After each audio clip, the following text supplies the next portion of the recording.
I was standing at the kitchen sink, rinsing out my coffee mug, when Vera grabbed my arm without a word and pulled me into the laundry room off the hallway. She didn't knock anything over. She didn't make a sound. She just moved. Fast and deliberate, the way she does when she's already made up her mind about something, and before I could ask what on earth she was doing, she pulled the door almost shut behind us and pressed one finger to her lips. I whispered her name. She shook her head, and then I heard it. My son's voice coming from the living room, maybe 15 feet away. I had asked him and his fiancée to come over that afternoon to help me go through some of his father's old boxes. We were finally doing it. Almost 2 years after the funeral, I was finally ready. I'd made sweet tea, set out some of Vera's shortbread on a plate, the kind my son used to eat 3 at a time when he was a teenager. I wanted it to feel gentle, ordinary, like we were just a family doing a hard thing together. I was not prepared for what I was about to hear. His voice was low, but laundry rooms are not as soundproof as people think. She hasn't changed the trust documents. I checked with Dad's attorney's office last spring. The account structures are still the same. The account structures are still the same. A pause. Then his fiancée's voice, lighter, quicker. But can she can she change them before the wedding? She could, but she won't. She doesn't even know she should. I stood very still. Vera's hand found my wrist in the dark, and she held it. The house alone is worth close to 900,000, my son said, and that's before you factor in the investment accounts. Dad set everything up jointly. When she goes, it passes. To you, to us. I don't know how long I stood there before I started breathing again. It didn't feel like very long. It also felt like years. I should back up, because none of this makes sense without understanding who Vera is, and who my son was, and who I thought we all were to each other. My name is not important. What's important is that I am 67 years old, I live in a 4-bedroom house in Savannah, Georgia, that my husband Gerald and I bought in 1989, and I have been a widow for 22 months. Gerald died of a heart attack on a Tuesday morning in March. While I was at the grocery store, he was 69. He had been healthy, or we thought he had. The doctors said these things sometimes give no warning. My son, I will call him my son, because that is what he is, whatever else he turned out to be, is 34 years old. He works in commercial real estate in Atlanta. He is handsome and charming, and he has always known exactly what to say to make a room feel easy. Gerald used to say he could sell a screen door to a submarine captain. He said it with pride. I heard it differently, later. His fiancée, I will call her his fiancée because that is what she was at the time, had been in the picture for about 18 months. She seemed pleasant enough. She worked in marketing. She had good manners when she remembered to use them. I never felt close to her, but I told myself that was normal. I told myself closeness takes time. Vera has worked in my home for 11 years. She came to us the year my daughter-in-law situation. That is, a previous very brief engagement my son had that ended badly, was still fresh, and Gerald was overwhelmed with work, and I had just had knee surgery and couldn't manage the house alone. She was referred to us by a neighbor who was moving to assisted living. She started 3 days a week and never really left. By the time Gerald died, she was here 5 days a week, and I cannot tell you what those first months without him would have looked like without her. She brought me soup I didn't ask for. She sat with me when I couldn't sleep.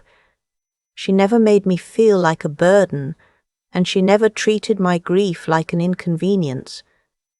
She is 61 years old. She has a daughter in Raleigh and a grandson she adores. She keeps a small framed photo of him on the windowsill above the kitchen sink, and she talks to him on FaceTime every Sunday without fail. She is not a warm and fuzzy woman. She's practical, efficient, a little dry, but she is the most genuinely decent person I have known in a very long time. She heard my son's conversation because she had been in the dining room polishing silver when they came in and started talking. She said she tried to give them privacy at first, started to move toward the kitchen, but caught enough words that she stopped. Inheritance, trust, attorney, before the wedding. She knew she had to get me. She found me at the sink, and she didn't waste time explaining. She just moved. We stood in that laundry room for another 4 or 5 minutes, long enough to hear more than I wanted to. His fiancée asked whether I had a lawyer of my own, someone separate from Gerald's estate attorney. My son said he didn't think so. She said, "Good." I felt something cold move through me when she said that. Just the one word. Just good. He said he wasn't worried about the timeline. The wedding was in 7 months. Nothing needed to happen before then. After the wedding, things would naturally shift. They'd encourage me to consolidate accounts, simplify things. She trusts me, he said. She'll think it's just easier. His fiancée laughed a little. Not unkindly, exactly. Just easily, like this was not a very interesting conversation. Like this was settled. Vera squeezed my wrist once, hard, then let go. When we finally heard them move toward the back of the house, toward the sunroom where I'd stacked Gerald's boxes, she eased the laundry room door open, and we slipped out into the hallway. She didn't say anything. Neither did I. We went to the kitchen, and she poured me a glass of water and set it in front of me, and then she stood there while I drank it. After a while I said, "How long have you known?" She said, "This is the first I've heard anything directly, but—" She paused. "I've had a feeling for some months. A feeling. The way he asks questions when he visits. About the house. About whether you've thought about downsizing. About your financial advisor." She looked at me steadily. "I didn't have anything solid. I didn't think it was my place." "It's your place now," I said. She nodded. "Yes." I went into the sunroom. I smiled. I helped my son lift boxes, and I asked his fiancée about her mother's health. She'd mentioned a hip replacement some weeks back. And I made a pot of coffee, and we spent 2 hours going through Gerald's things, and I did not let my face show one single thing that was happening inside me. I have been a woman for 67 years. I have managed school plays and family illnesses, and a husband's slow fear of his own mortality, and a mother-in-law who never thought I was good enough. I know how to hold a face together. When they left, my son hugged me at the door and said, "Love you, Mom." He said it the same way he always does. Easy. Reflexive. Like breathing. I said I loved him too. I closed the door. I went to the kitchen table, sat down, and put my face in my hands. Vera was there. She didn't say anything for a while. Then she said, "What do you want to do?" I sat up. I thought about it. A real answer, not a fast one. "I want to know exactly where I stand," I said, "and then I want to make sure it stays there." I called Gerald's estate attorney the next morning. His name is a name I've known for 20 years, and when I explained what I wanted, he was careful with me, patient. He walked me through the current structure of the trust. He explained what was automatic, what was discretionary, what could and couldn't be changed. He did not ask why I was asking, but at the end he said very gently, "These are good questions to be asking at any time, and especially at your stage." I said, "I know." He referred me to a colleague of his, an attorney who specializes in trust modifications and elder financial planning. Her name is not Patricia, it is Sandra, and she works out of a small office on Abercorn Street, and she is approximately 50 years old with reading glasses she keeps losing, and a directness that I found immediately comforting. I met with Sandra twice before I made any decisions. She listened. She asked questions I hadn't thought to ask myself. She explained the difference between a revocable trust and the kind of protections available to me if I modified it. She used the phrase independent trustee and explained what that meant in practical terms. Essentially, she said, you would no longer be the sole decision-maker on distributions. You'd appoint someone you trust, a person or an institution, to serve as co-trustee. That creates a check. It means that no one can walk you through changes without that second signature. I said, and if someone wanted to pressure me into consolidating accounts or redirecting assets or simplifying things in ways that benefited them? She looked at me over her glasses. Then they would hit a wall they couldn't talk their way through. I said, good. I thought about my son saying that word in my living room, about my estate, about my future. I thought about his fiancée saying it so easily. I decided it felt better in my mouth. I chose Vera, not as co-trustee.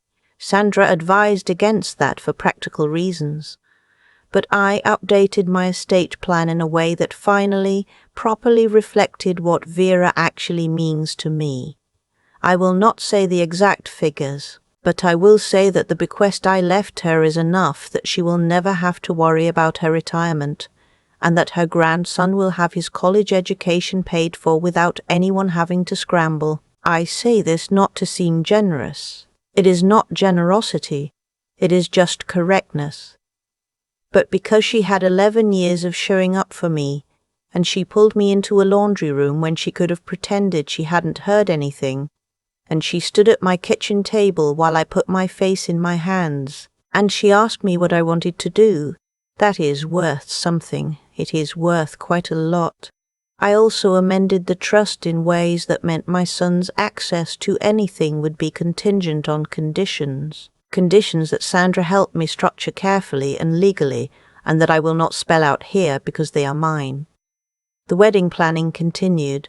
I attended the engagement party in Atlanta in early October. I brought a gift. I smiled at her parents, who are pleasant people from Ohio, who seemed to genuinely love their daughter and have no idea what their daughter had said in my living room. I am sure that's true. I bear them no ill will. My son called me every week or so. The same as always. We talked about football, about the weather, about whether I'd had the porch furniture repainted yet. He did not mention the trust. He did not ask questions about my accounts. I don't know if he was being patient or if he'd decided the timeline was comfortable. I didn't ask. Vera watched me during those months, not anxiously. She is not an anxious woman. But the way you watch someone you're keeping a quiet eye on, making sure they're okay, making sure the thing they decided to do is still sitting right with them. It was. 6 weeks before the wedding, my son called on a Sunday evening, which was unusual. He said he needed to talk to me about something. I said all right. He said that he had been doing some thinking about our family's financial situation, his word our family's, and he wanted to suggest that we sit down with someone together. A financial advisor, someone who could help us look at everything holistically and make sure I was taken care of. He used the word protected. I let him finish. Then I said, I've actually already had some of those conversations. A pause. With who? He said. An attorney Sandra referred me to. She specializes in trust planning. I'd made some adjustments, nothing dramatic, just some updates that were overdue. Gerald and I never really revisited the documents after his health changed, and it felt like the right time. Another pause, longer. What kind of adjustments? I said. The kind that makes sure everything is where I want it to be. He said, Mom, I just want to make sure you're not doing anything without getting the right advice. I had the right advice, I said. That's what the attorney was for. Silence. You don't need to worry, I said. I'm taken care of. Everything is in order. You can focus on the wedding." He said okay. He said he was glad I was being proactive. He said the word proactive in a voice that sounded like he was working very hard to keep it steady. I said good night. I said I loved him. I meant it because loving someone and being finished being foolish about them can live in the same sentence.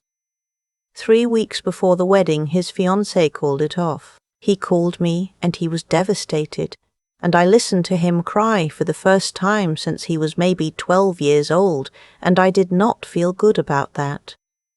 I want to be clear, I did not feel satisfied. I felt the way you feel when something inevitable finally happens, and it turns out inevitable things still hurt. He came down to Savannah for a weekend. He slept in his old room. Vera made biscuits in the morning without being asked. We watched old movies and didn't talk very much, and at some point on the second night he said, "I think she wanted things from me that I didn't even realize I was promising." I thought about how to answer that for a while. "What do you mean?" I said. "I think—" He stopped. "Stardivo, I think we used to talk about your house a lot. About eventually. I think I let her think that eventually was different than it is." He looked at the floor. "I didn't hear myself doing it," he said. "But I think I was." I sat with that. I wanted to tell him what I had heard, standing in the laundry room. I wanted to tell him all of it. But I thought about what that would do, and what it wouldn't fix, and I decided to save it. Not forever, just for a different conversation, in a different moment. Sometimes we say things to the people we're with, I said, that we wouldn't say alone. We become a version of ourselves that fits what they need, and we don't always notice when that version is someone we don't actually want to be. He looked at me. "Is that what happened?" "I don't know," I said. "That's something you'll have to figure out, but I think it's worth figuring out." He nodded. He looked young suddenly, in a way he hadn't in years. I did tell him eventually. Not that same weekend. He wasn't ready. And honestly, neither was I. But a few months later, over dinner, I told him what I had heard. I told him about standing in the laundry room, Vera's hand on my wrist, his voice carrying down the hall. He didn't say anything for a long time. Then he said, "Mum, I'm so sorry." I said, "I know." He said, "I don't think I understood what I was doing. That's not an excuse. I think I had convinced myself it was practical. That I was just thinking ahead." "For yourself," I said. He looked at the table. "Yes." I let that sit. He looked at the table. "Here's what I want you to understand," I said. "I was not helpless. I was not confused. I was not someone who needed to be managed or simplified or gently steered. I was a woman whose husband had just died, and I was grieving, and I needed time, and that is not the same as being available." He looked up.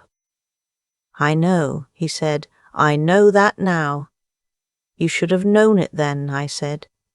"But here we are. We are in a different place now, my son and I. Better. It took time, and it took some conversations that were not easy, and it took him making changes to how he talks to me and how he listens. I don't know if he's fully there yet. I think he's trying. I think trying counts for something, as long as it keeps going. His fiancée, his ex-fiancée, I have not spoken to since. I do not know what happened to her or where she is, and I genuinely wish her no harm. I just don't think about her very much. Vera still works for me. I told her after all of this settled what I had done with the estate documents. She went very quiet. Then she said, "You didn't have to do that." I said, "I know." She said, "I wasn't trying to earn anything. You needed to know." I know that too, I said. That's part of why. She was quiet for a moment, and then she turned back to whatever she was doing, and we didn't talk about it again, which is exactly how she would have wanted it. I think about Gerald sometimes, in all of this. I wonder what he would have done, standing in that laundry room. I think he would have been heartbroken. I think he would have taken longer to forgive than I did. He loved our son fiercely, and he held things tightly, and he did not recover quickly from disappointment. But I also think, I hope, he would have been glad that I didn't fall apart, that I called Sandra and sat down with her twice and asked the right questions and did the thing that needed doing, that I held my face together in that sunroom and drank my tea and helped lift boxes while the world was rearranging itself under my feet. I have been a woman for 67 years. I have learned a few things about staying upright when the ground shifts. I have a trust that is protected now. I have an independent co-trustee and documents that say what I mean and mean what they say. I have a son who is learning, slowly, to be better than he was. I have a neighbour I finally got close to, and a grandson in Raleigh whose tuition will be paid, and a laundry room I will never walk past again without thinking of the strange gift of that moment. And I have a porch I refinished last spring. The furniture repainted, just like I told my son I'd been meaning to do. It turned out Gerald was right about one thing. I just needed to be ready. I keep coming back to that laundry room, the dark of it. Vera's hand on my wrist, my son's voice carrying down the hall like it had no idea what it was doing to me. People talk about betrayal like it arrives with some kind of fanfare, a confrontation, a door slamming, a moment you can point to and say, that's when everything changed. But that's not how it happened for me. It happened in the quiet, in the ordinary middle of an ordinary afternoon, while there was sweet tea on the counter and shortbread on a plate, and I thought we were just a family doing a hard thing together. What I've learned, really learned, not just understood in theory, is that the people who love us well are usually the ones who don't need anything from us. Vera didn't pull me into that room because she stood to gain anything. She did it because it was right, and because she'd spent 11 years being the kind of person who does the right thing, even when no one is watching. That kind of character doesn't announce itself. It just shows up, quietly, on a Tuesday afternoon when you need it most. And then there's what I had to do after. That part doesn't get talked about enough. The part where the shock wears off and you have to sit down and actually think. Not react. Think.